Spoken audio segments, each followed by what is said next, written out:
Saludo, mi nombre es María Teresa Laverría, soy estudiante de Educación Básica en la Universidad Autónoma de Santo Domingo. Este es el curso de Educación Artística y Manualidades. En esta ocasión vengo a hablarles sobre la educación musical, su estrategia para el aprendizaje de la música y la importancia en las escuelas. Bueno, empecemos aclarando qué es la educación musical. Pues el concepto de educación musical puede definirse como la transmisión de habilidades y conocimientos musicales que ayuda a establecer un potente comunicativo en el alumno y la música. Los encargados de dirigir dicha transmisión y fomentarla son los maestros y los profesores.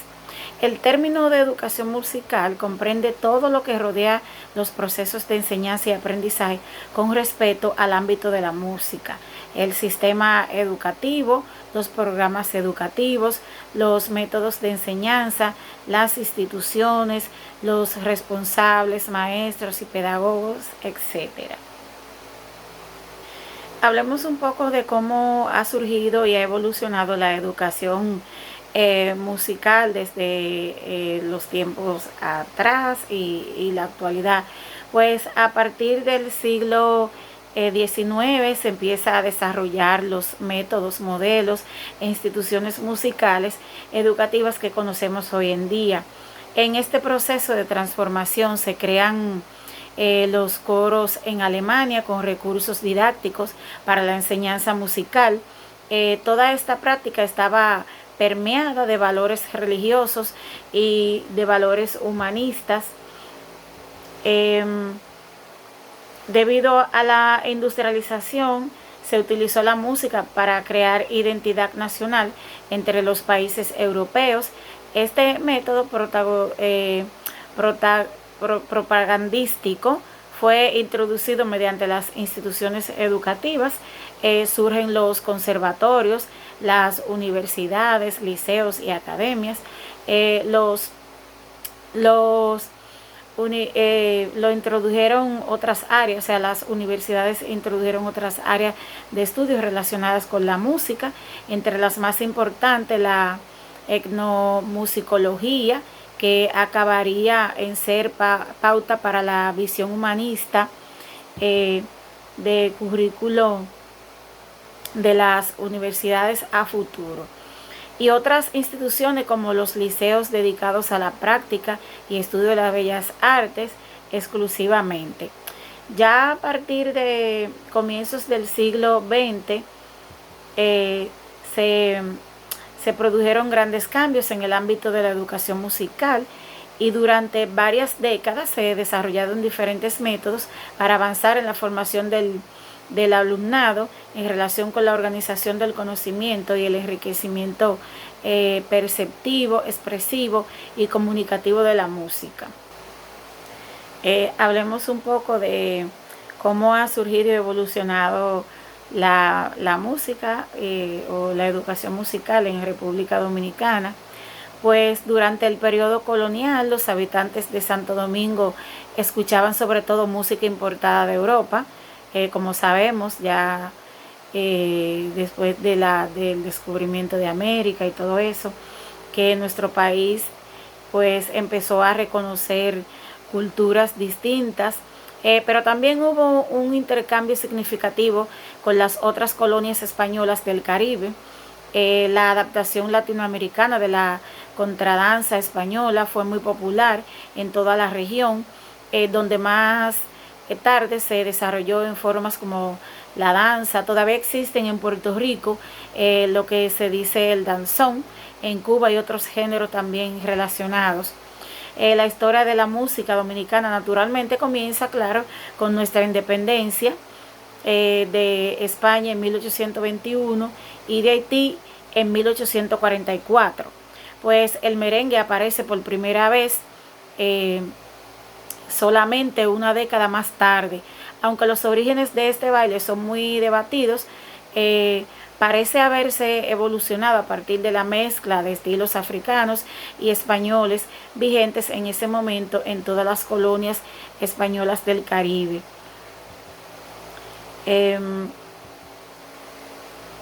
En un principio se tocaba en la tambora, la güira, o sea, en lo que se conoce como el raspador, y cualquier instrumento de cualquiera que aparecía, desde la guitarra hasta el 3 o el 4. Por lo tanto, muchos dominicanos consideran que la música simboliza su herencia tripartita. El merengue se considera el baile nacional dominicano, pero no siempre fue así.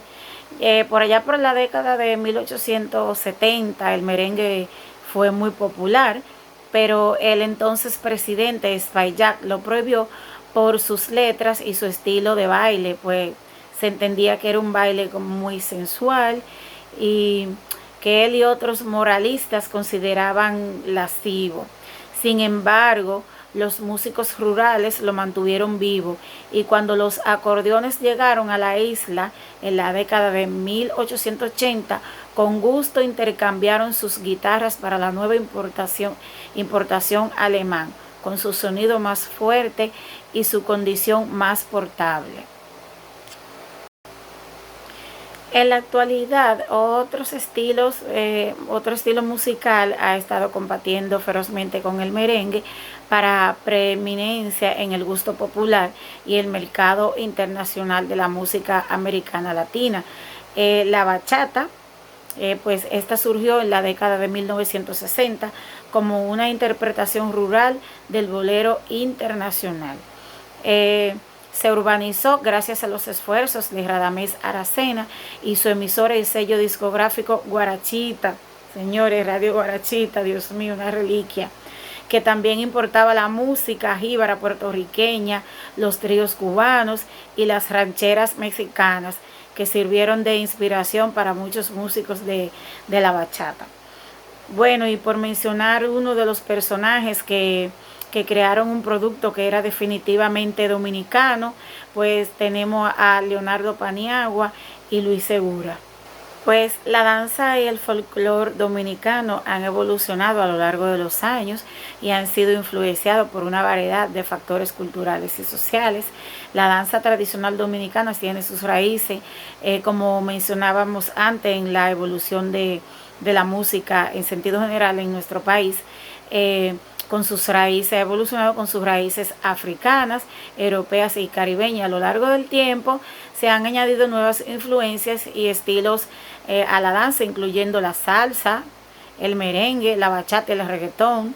Pues también, como mencionábamos antes, la bachata también es un baile muy popular en nuestra República Dominicana.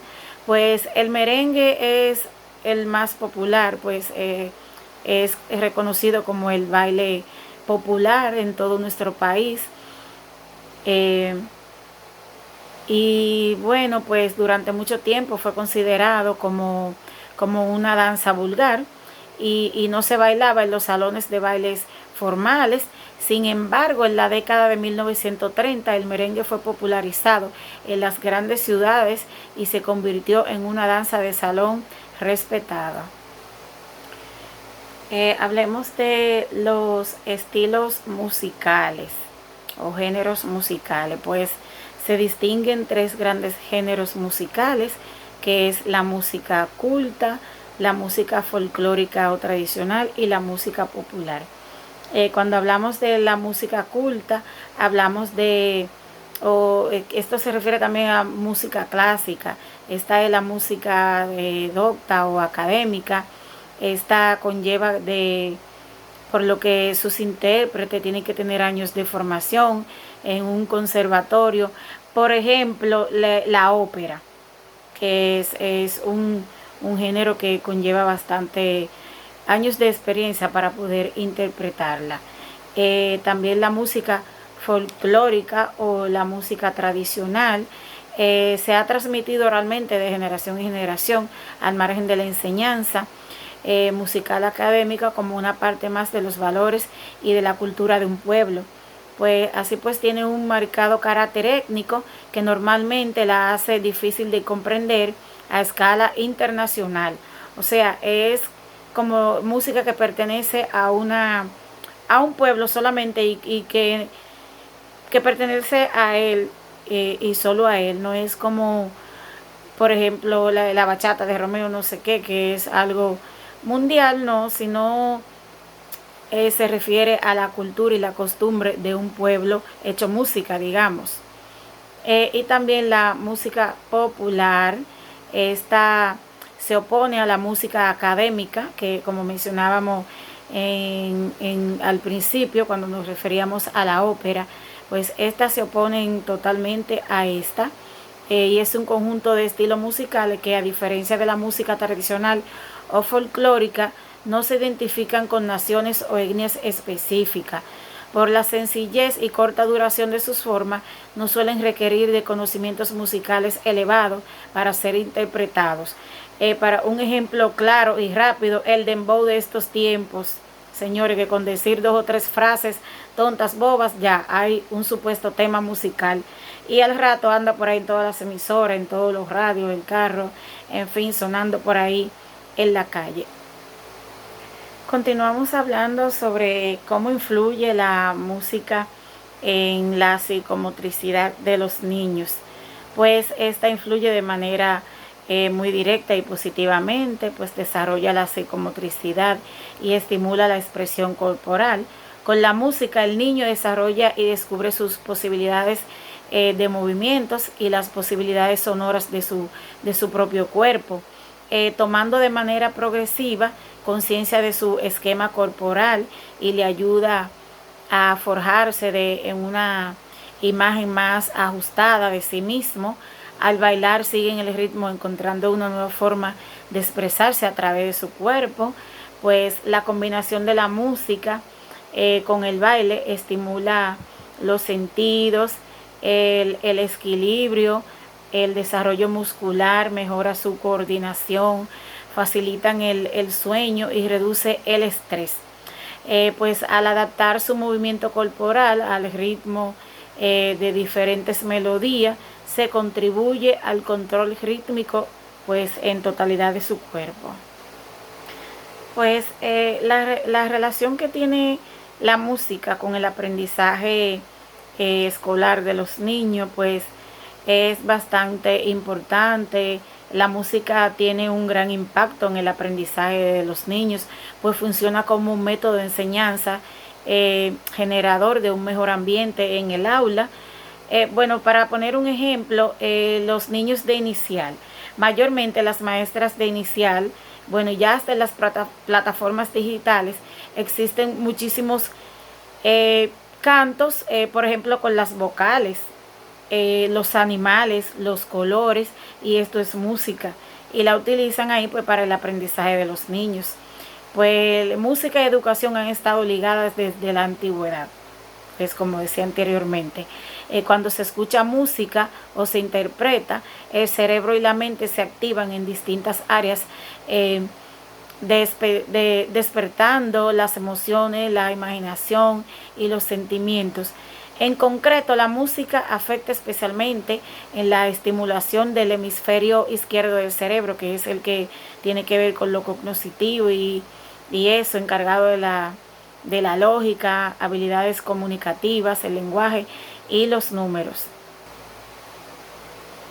Pues existe una muy buena relación en las áreas curriculares y los diferentes lenguajes de la educación artística, pues están estrechamente relacionados, ya que cada lenguaje artístico tiene su propio conjunto de habilidades, técnicas y conocimientos específicos que se pueden enseñar y aprender en el contexto de las áreas curriculares.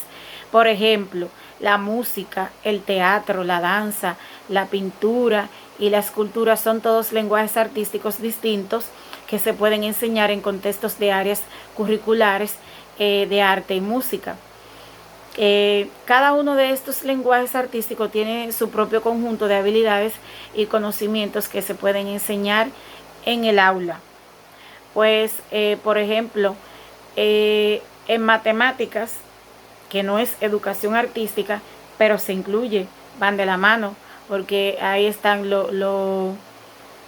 las figuras geométricas, son digamos que pintura, son figuras, tienen colores, etcétera, y todas las demás áreas, los libros que están ilustrados, que si una maqueta de ciencias sociales o de ciencias naturales ya se involucra directamente con la educación artística.